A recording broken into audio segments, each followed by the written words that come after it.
श्रीमद् भगवद गीता का 15वां अध्याय चैप्टर 15, जिसे पुरुषोत्तम योग कहा जाता है, गीता के सबसे छोटे लेकिन सबसे महत्वपूर्ण अध्यायों में से एक है। इसमें केवल 20 श्लोक हैं, लेकिन इसमें पूरे वेदांत और अध्यात्म का सार समाहित है। इस अध्याय का मुख्य उद्देश्य मनुष्य को संसार के बंधन से मुक्त कर उस परम पुरुष भगवान से जोड़ना है। यहाँ इस अध्याय का संक्षिप्त सारांश समरी दिया गया है। 1. संसार की तुलना उल्टे वृक्ष से, श्लोक 1 से 4। अध्याय की शुरुआत भगवान कृष्ण एक बहुत ही सुंदर रूपक मेटाफॉर से करते हैं।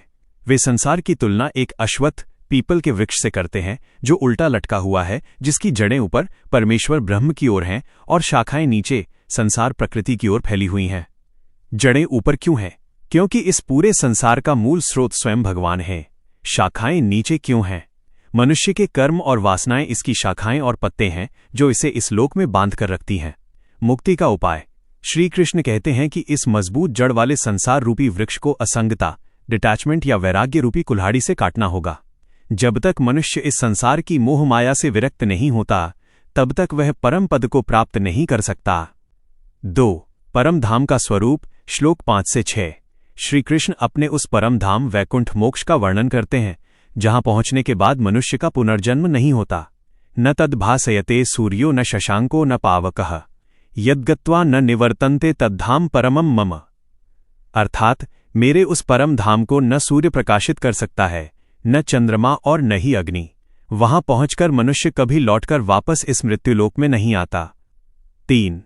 जीवात्मा का स्वरूप और पुनर्जन्म, श्लोक 7 से 11। भगवान समझाते हैं कि इस संसार में प्रत्येक जीव उनका ही सनातन अंश सोल है।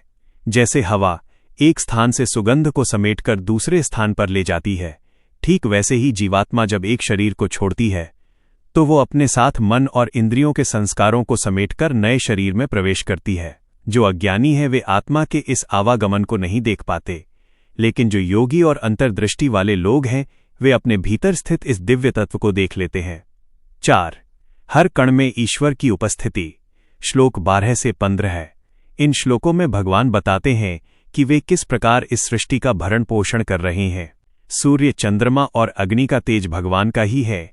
वे पृथ्वी में प्रवेश करके अपनी शक्ति से सब प्राणियों को धारण करते हैं और चंद्रमा बनकर वनस्पतियों और औषधियों को रस पोषण प्रदान करते हैं।